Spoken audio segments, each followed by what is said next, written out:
देख रहे हैं हिंद केसरी न्यूज चैनल। अभी रिसेंटली ही दिल्ली सरकार ने जो सेंट्रल पावर मिनिस्ट्री ने जो खट्टर के द्वारा जो फिल्टर लगा के लिए जो पीछे आप ये बड़े टावर्स देख रहे हैं, यानी कि इंटरस्टेट ट्रांसमिशन लाइंस को लेके जो कंपनसेशन के ROW पे जो गाइडलाइंस जारी की थी, जिसमें उन्होंने 3 स्लैब बनाए थे, यानी कि रूरल जोन के लिए 30%, सेमी अर्बन के लिए 45% और जो प्योर अर्बन जिसमें पूरी 5 स्टेटों में सिर्फ 5 गांव आते हैं उनके लिए 60%। तो जैसे ही नेताओं की, किसान नेतृत्व की बार बार बात हुई और उनका सहारा लेके दिल्ली में जिस तरह से बीजेपी ने सीटें जीती, तो शुरू में जो यह आंदोलन चला था औचंदी में, ये इस ग्राउंड पे चला था कि हम वो जो 26 लाइन है इस गांव के 42 एकड़ से जाएगी, यहाँ से हम इस ये रेजिडेंशियल एरिया के बीच में हम इसको लगने नहीं देंगे।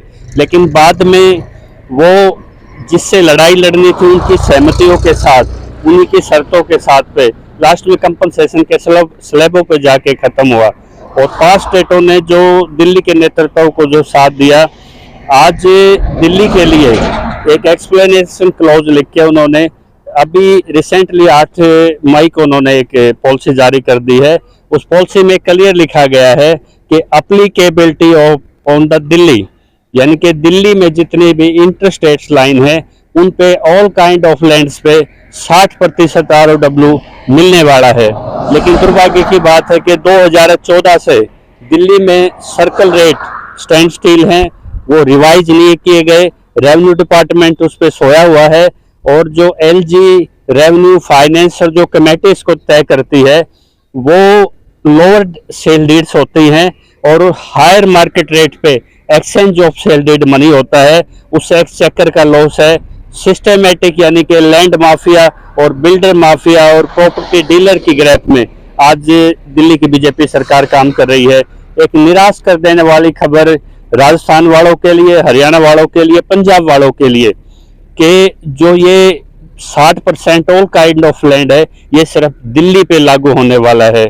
लेकिन जिस तरह हरियाणा की बात की जाए, हरियाणा की एक संतुष्टि यह हो सकती है कि ये सिर्फ इंटरस्टेट लाइंस में, यानी कि जो गुजरात से जो लाइनें आ रही हैं, बड़े जो टावर्स हैं, उन पे ये लागू होगी।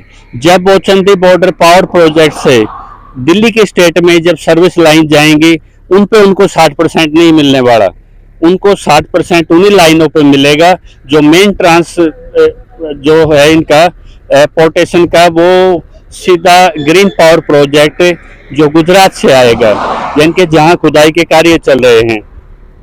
तो इस पॉलिसी को लेके रिलैक्स हो सकते हैं कुछ टाइम के लिए, लेकिन सर्कल रेट एक बहुत बड़ा लेकुना है। हरियाणा में सर्कल रेट NCR में 1.5 करोड़ 1 करोड़ प्रति एकड़ है, लेकिन खट्टर सरकार को ये चीज भी समझ में नहीं आई। उन्होंने दोबारा इस पे एक फिल्टर लगा दिया। उन्होंने नायब सरकार को सीधा मैसेज दिया कि आपने सर्कल रेट भले ही 1 करोड़ 1.5 करोड़ नोटिफाई कीजिए, लेकिन आप रजिस्ट्री इन जो ये प्रॉपर्टी माफिया है, ये जब खट्टर से मिला तो पुराने रेट से आज हरियाणा में रजिस्ट्री हो रही हैं।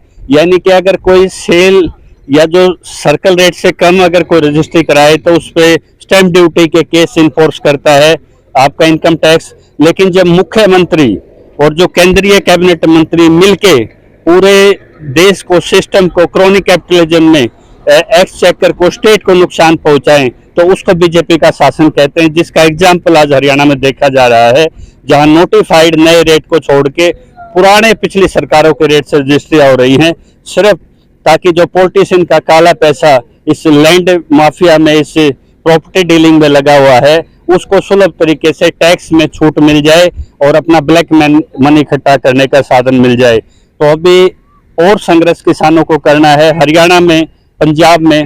मैं दोबारा से अर्ज करता हूँ आज पावर मिनिस्टर को कि ये फिल्टर लगा के, ये खाना परोस के आप जो मुंह पे छीका लगा देते हैं, किसानों के साथ ऐसे बद्दा मजाक बंद कीजिए। ऑल काइंड ऑफ लैंड्स पे जब एक स्टेट को आप ले रहे हैं एग्जाम्पल, तो दूसरे स्टेट डिस्क्रिमिनेशन पे इसमें हाई कोर्ट, सुप्रीम कोर्ट जाएंगे और वहीं आपका फार्मूला टिकने वाला नहीं है। तो आप एक हांडी में 2 पेट मत कीजिए। सभी स्टेट्स में आप ये पॉलिसी लागू कीजिए, सभी को ये डायरेक्शन दीजिए, तभी सही मायने में ROW के कुछ बेनिफिट किसानों को मिलेंगे। तो इस तरह की कोई नई अपडेट्स के साथ हम आपके साथ दोबारा हाजिर होंगे। तब तक जय किसान, जय हिंद।